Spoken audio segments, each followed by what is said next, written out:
Assalamualaikum warahmatullahi wabarakatuh. Saya Anggita Wedini Putri dengan NPM 22351084 dari kelas 5C. Di sini saya akan membuat video untuk pertemuan keempat, yaitu Introduction to React.js. Apa itu React? React adalah pustaka JavaScript yang dikembangkan oleh Facebook untuk membangun antarmuka pengguna UI. Ini memungkinkan pengembang untuk membuat aplikasi web yang dinamis dan interaktif dengan menggunakan komponen yang dapat digunakan kembali. Jadi di dalam React ini terdapat fitur ada komponen, yaitu unit independen dan terpisah yang dapat dikombinasikan untuk membentuk UI yang kompleks. Ada virtual DOM, untuk menggunakan virtual DOM di sini untuk meningkatkan kerja dengan menghindari pembaruan langsung ke DOM yang sering memakan waktu. Jadi React ini memperbarui virtual DOM dan kemudian perbaruan ini minimalnya ke DOM yang nyata. Terus ada declarative UI. Dengan menggunakan sintaks yang jelas, pengembang dapat mendeskripsikan bagaimana UI harus terlihat berdasarkan state aplikasinya. Jadi kenapa kita menggunakan React, yaitu dia komponennya dapat digunakan kembali, terus juga kinerjanya juga baik, sama komunitas besar dan dukungan. Jadi dia udah ada komunitas dan dukungan yang besar dan aktif gitu, banyak pustaka dan alat tambahan. Terus juga pengelolaan state-nya yang efisien gitu, jadi lebih mudah diaplikasikan dan terstruktur. Selanjutnya di sini ada contoh codingan, yaitu di dalam script text-nya terdapat React, yaitu untuk menyertakan pustaka React dari CDN atau Content Delivery Network. Terus ada React DOM-nya, yaitu untuk menyertakan pustaka React DOM yang memungkinkan kita untuk merender komponen React ke DOM. Ada Bubble di sini untuk memungkinkan kita menggunakan sintaks JSX. Jadi JSX ini adalah ekstensi sintaks untuk JavaScript yang memungkinkan kita untuk menulis HTML di dalam JavaScript. Jadi ada di bagian body juga div, id root, div. Jadi elemen ini adalah tempat di mana aplikasi React akan di-render. Jadi ini tuh titik masuk root untuk aplikasi React-nya. Terus ada juga codingan, di sini fungsi myapp di dalam functionnya itu ada untuk mengembalikan elemen JSX dalam mengembalikan elemen H1-nya untuk menampilkan teks hello React gitu. Di sini juga ada contoh codingan. Jadi di sini menyiapkan root-nya yaitu dengan ada const container sama dokumen get element by id root. Jadi di sini fungsinya untuk mengambil elemen dengan id root dari DOM. Terus untuk ada const root, ada rect DOM, titik create root container. Fungsinya itu untuk membuat root nya tuh di dalam elemen container. Sedangkan untuk root render myapp, jadi di sini tuh untuk merender komponen myapp ke dalam elemen root. Ini berarti teks hello React akan ditampilkan di dalam elemen div yang memiliki id root tadi gitu. Selanjutnya itu apa itu DOM? DOM itu adalah representasi struktur dari dokumen HTML atau XML yang memungkinkan pemrograman untuk mengakses dan memanipulasi konten dan elemen di dalam dokumen tersebut. Jadi di setiap elemen HTML itu seperti div, ada P atau paragraf, ada H1 atau header 1 itu diawali oleh struktur DOM gitu. Untuk cara manipulasinya ada dokumen get element by id untuk mengakses elemen berdasarkan id-nya. Ada dokumen get element by class name, jadi di sini untuk mengakses elemen berdasarkan nama dari kelas tersebut. Terus ada dokumen get element by tag name untuk mengakses elemen tuh berdasarkan nama tag. Terus ada dokumen query selector itu untuk mengakses elemen pertama yang cocok dengan selektor CSS-nya. Terus ada dokumen query selector all atau selector, yaitu untuk mengakses semua elemen yang cocok dengan selektor CSS. Terus untuk choose my element, dokumen get element by id gitu. Untuk mengubah kontennya itu inner HTML itu untuk mengubah atau mengambil HTML di dalam elemen gitu.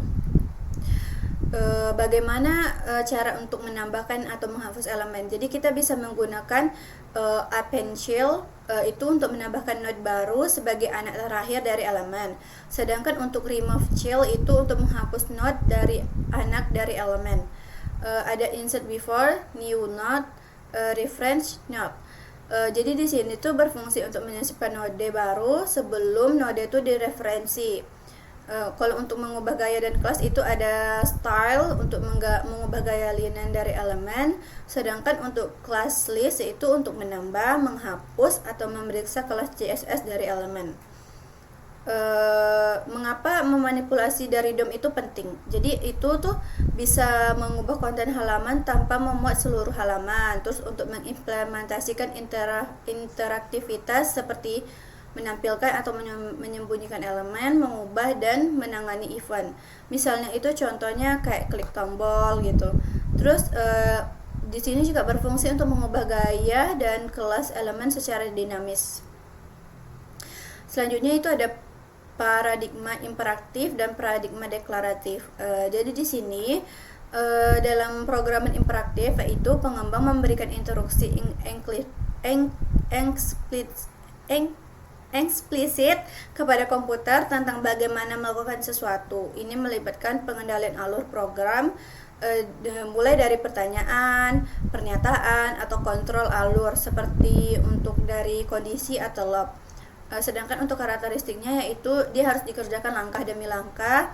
Terus ada penggunaan variabelnya yaitu untuk menyimpan dan memanipulasi data, dan juga ada state mutability untuk berubah seiring dengan evakuasinya gitu, eksekusi dari program tersebut. Sedangkan untuk paradigma deklaratif itu yaitu pengembangnya apa yang ingin dicapai tanpa mengkhawatirkan bagaimana cara mencapainya. Jadi di sini tuh lebih fokus pada hasil yang diinginkan daripada langkah-langkah yang diambil untuk mencapainya gitu. Karakteristiknya untuk ini tuh ada deskripsi hasil, kayak hasilnya tuh menggambarkan apa yang kita inginkan. Tuh immutability yaitu datanya tidak diubah. Program lebih suka menciptakan salinan baru dengan perubahan yang diperlukan. Tuh penggunaan fungsi, misalnya tuh fungsinya tingkat tinggi dengan teknik pemrograman fungsional. Jadi di sini ada perbandingan imperatif dan deklaratif.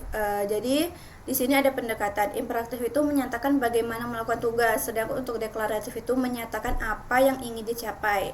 Sedangkan untuk fokusnya itu kalau imperatif itu untuk langkah-langkah dan kontrol alur, sedangkan untuk deklaratif itu hasil akhir yang ingin dicapai. Kalau untuk mutabilitas yaitu status yang dapat berubah untuk imperatif, sedangkan deklaratif itu datanya bersifat tidak dapat diubah atau bersifat sama gitu. Sedangkan untuk contoh dari imperatif itu ada loop, kondisi, pernyataan. Sedangkan untuk deklaratif itu ada fungsi, query, dan aturan. Untuk selanjutnya itu ada interaktivitas di rack. Jadi di sini tuh di dalam rack ini terdapat beberapa interaktif, yaitu ada phase handling. Jadi di sini itu untuk menggunakan event handler untuk membuat komponen interaktif. Jadi contohnya itu ada on click, on mouse over. Sedangkan untuk state dan hooks itu untuk menyimpan informasi yang dapat berubah. Contohnya itu hooks seperti useState digunakan untuk mengelola state yang sudah dibuat tadi. Contoh penerapannya yaitu membuat komponen tombol. Misalnya kita buat tombol untuk meningkatkan nilai hitungan. Contohnya kita inisialisasi dulu nilai awalnya lex-nya itu sama dengan 0. Terus kita gunakan useState untuk mendefinisikan state dan fungsi perubahannya. Contohnya lex, state lex. Jadi fungsi handle klik di sini untuk memanggil set lex-nya itu lex-nya ditambah 1. Jadi saat tombol diklik maka dia akan bertambah 1. Jadi hubungan fungsi ini seperti properti on click dari tombol. Selanjutnya itu bisa menggunakan props. Jadi fungsi dari hand click tadi itu untuk props sebagai tombol, sedangkan state tadi itu untuk dapat variabel yang dapat diubah gitu. Sedangkan untuk state update functional yaitu untuk mengubah nilai state. Kalau untuk propsnya itu atribut komponen dapat diteruskan dari komponen induk ke komponen anak. Selanjutnya ada state dan hooks. Jadi state ini variabel yang dapat diubah, jadi digunakan untuk menyimpan data yang dapat berpengaruh pada tampilan. Sedangkan hooks ini memungkinkan pengguna state dan lifecycle method di dalam komponen fungsional. Contohnya contoh dari hooks itu ada useState gitu. Cara penggunaannya yaitu untuk mengembalikan dua nilai, contohnya state-nya nilai saat ini, sedangkan setter functionnya yaitu untuk mengubah nilai state-nya, const like set like use state 0. Jadi set likes di sini tuh digunakan untuk memperbarui nilai likes gitu. Sedangkan untuk event handlingnya yaitu untuk membuat fungsi untuk menangani event seperti hand click. Jadi dia bisa memanggil setLex untuk meningkatkan nilai, terus menambahkan event handler pada komponen JSX yaitu button on click, handle click, likes button. Jadi di sini untuk gunakan camel case untuk penamaan props seperti on click, bukan on click yang lainnya gitu. Selanjutnya itu komponen dalam reg. Komponen dalam reg itu terdapat banyak sekali. Jadi dia komponen itu adalah fungsi. Jadi dia jadi merupakan fungsi dalam JavaScript atau JSX dan merupakan bagian dari UI dengan logika dan tampilan sendiri. Dari komponen ini terdapat dua ukuran, ada kecil kayak contohnya itu tombol, gambar. Jadi elemen HTML-nya itu tunggal. Sedangkan untuk yang besar itu mencakup beberapa elemen atau bahkan satu halaman gitu. Keuntungan untuk komponen besar yaitu memiliki tanggung jawab yang besar, kayak sulit untuk digunakan dan menyebabkan kode menjadi kompleks, jadi susah dikelola oleh tim gitu kan. Sedangkan untuk komponen kecilnya itu untuk kerugiannya terlalu banyak komponen yang dapat membuat pengelolaannya lebih sulit, juga kodenya tuh terlalu abstrak, jadi semua elemen tuh dibuat dalam komponen gitu. Keseimbangan ukuran komponen di sini tuh berfungsi untuk menemukan ukuran tepat. Jadi dari komponen itu tidak terlalu besar atau tidak terlalu kecil. Sedangkan untuk mengelompokkan elemen dengan perilaku atau fungsi yang sama, jadi dikelompokkan. Jadi ukuran komponennya itu lebih seimbang. Contohnya untuk pengelompokan itu ada pengelompokan tombol, gambar, dan deskripsi dalam satu komponen media. Selanjutnya di sini ada reusability komponen. Reusability komponen ini tuh digunakan dengan menggunakan props, jadi untuk menyesuaikan perilakunya. Contohnya mempermudah pengelolaan kode dan struktur aplikasi. Pop drilling itu juga berfungsi seperti kayak kita mengoper data melalui beberapa lapisan komponen. Jadi data itu perlu diakses di komponen pencarian, tapi statusnya berada di komponen utama. Untuk contoh selanjutnya yaitu kita menggunakan teknik lifting state up, yaitu jadi kita ubah status ke komponen yang lebih tinggi dalam hierarki, sehingga jadi bisa diakses oleh komponen yang lebih dalam.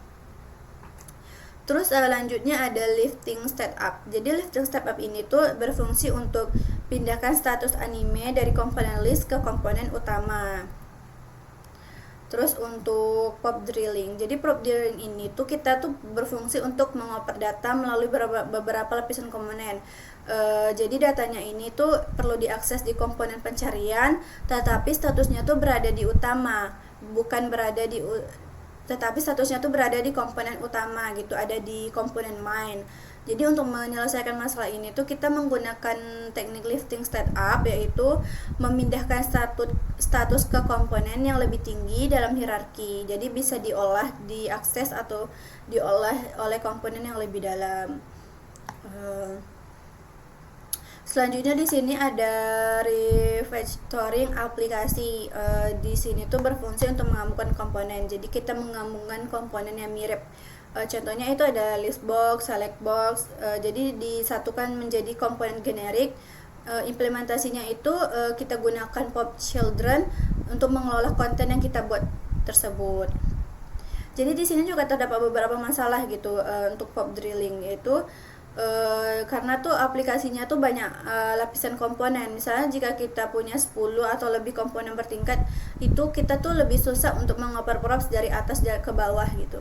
Sedangkan untuk komposisi komponen itu ada untuk merancang dan menyusun komponen agar lebih moduler dan dapat digunakan kembali. Jadi komposisi komponen ini tuh kita tuh berfungsi itu untuk memecahkan komponen dari besar menjadi bagian yang lebih kecil dan lebih mudah dikelola gitu. Dan keuntungan dari komposisi komponennya itu ada reusability, modularitas, separation of concern, dan maintainability gitu. Jadi kayak maintainability itu lebih mudah diperbarui dan kita tuh lebih mudah untuk memelihara kode yang telah kita buat gitu. Selanjutnya itu ada container komponen. Ini tuh untuk container komponen itu menggunakan children pop. Jadi kita tuh membuat komponen kontainer yang dapat menerima komponen lain sebagai anaknya gitu. Terus untuk contohnya kita yaitu untuk seperti kayak contohnya kita tuh pengen membuat atau menampilkan jenis beberapa konten gitu kan, untuk seperti alat atau konfirmasi dari sebuah konten yang kita buat. Jadi kita tuh tak perlu harus membuat komponen yang banyak gitu. Jadi komponennya tuh disatukan saja gitu. Di sini terdapat contoh fungsinya. Jadi di sini fungsi dari komponen kontainer itu untuk menerima prop children-nya ya. Jadi yang berisi komponen lain. Jadi kita dapat menggunakan kontainer untuk membungkus komponen lain. Jadi di sini tuh hasil yang akan dikeluarkan oleh outputnya itu untuk memasukkan konten di dalamnya itu dia bakal dirender di dalam div di container gitu. Sedangkan untuk fungsi komponen capital itu jadi dia bertindak sebagai container itu, jadi dia bisa menampung konten lain yang dimasukkan sebagai children atau anaknya tadi. Jadi kayak contohnya itu capital, this content is dynamic and can change gitu kan. Jadi hasilnya itu nanti yang akan keluar itu kontennya tuh bakal dimasukkan ke dalam capital. Jadi dia ditampilkan di bagian yang udah disediakan oleh function capital tadi gitu. Terus di sini juga terdapat contohnya juga. Jadi fungsi dari codingan itu ada di fungsi state itu. Jadi state di sini tuh untuk mengelola app dan diteruskan ke children komponen. Jadi ketika tombol itu ditekan, maka state itu akan diperbarui. Jadi perubahan itu akan ditampilkan oleh child komponen yang udah kita buat tadi. Jadi gitu. Selanjutnya itu ada reusability dengan komponen yang dapat digunakan. Jadi komponennya tuh bisa digunakan kembali, yaitu dengan komponen box menerima props is open dan children. Jadi ketika is open itu bernilai true, jadi dia konten di dalam box tersebut akan ditampilkan. Selanjutnya itu menyusun komponen dengan komposisi. Di sini tuh udah dapat contoh codingannya. Jadi di sini fungsi dari codingan yang kita buat itu tuh untuk menggunakan capital untuk menyusun dua komponen box. Jadi dari dua itu tuh terdapat masing-masing kontennya itu yang berbeda. Misalnya kayak komposisi ini tuh untuk menciptakan struktural yang bersih dan modular. Di sini terdapat beberapa komponen yang tadi kita telah jelaskan gitu. Komponen container dan prop children itu tuh komponen yang dapat menerima komponen lain sebagai props.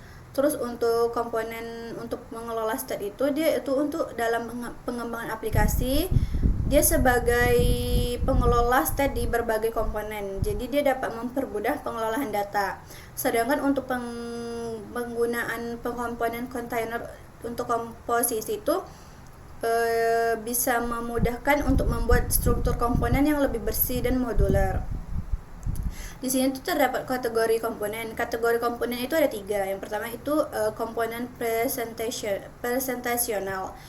Jadi dia ini hanya untuk bertanggung jawab untuk menampilkan UI gitu, kayak bisa menerima data melalui props dan tidak memiliki state sendiri. Sedangkan untuk komponen container ini tuh dia bisa lebih mengelola dan logika aplikasi. Jadi logika aplikasi itu diolah di komponen container. Jadi kayak mengatur data yang akan diteruskan ke komponen presentational gitu kan. Sedangkan untuk komponen reusable itu untuk pengembangan yang lebih efisien dan konsisten untuk di bagian aplikasi tadi tersebut. Contohnya di sini ada ringkasannya. Reusable dengan komponen yang dapat digunakan yaitu untuk jadi kayak membuat komponen lebih yang generik dan dapat digunakan kembali gitu Kak. Terus ada lifting state up itu jadi teknik ini tuh digunakan untuk memindahkan state dari komponen induk sehingga komponen anak dari yang di bawahnya itu dapat mengakses ke state yang sama. Kayak jadi dia tak perlu untuk mengoper propsnya secara mendalam gitu. Jadi lebih ringkas gitu kan. Sedangkan untuk menyusun komponen dengan komposisi itu jadi kayak lebih memungkinkan kita tuh untuk menyusun komponen itu lebih kompleks dengan menggabungkan komponen yang lebih sederhana, jadi lebih kayak lebih ringkas gitu. Sedangkan untuk komponen composition tuh jadi tuh teknik ini tuh lebih untuk menyusun komponen dengan berbagai komponen besar menjadi komponen yang lebih kecil, jadi kayak lebih fokus gitu. Jadi kayak seperti menggunakan property children untuk mengisi konten, jadi konten itu lebih dinamis ke dalam komponen. Baiklah, itu saja penjelasan saya terhadap materi pertemuan 4. Mohon maaf jika terdapat banyak kesalahan. Assalamualaikum warahmatullahi wabarakatuh. Terima kasih.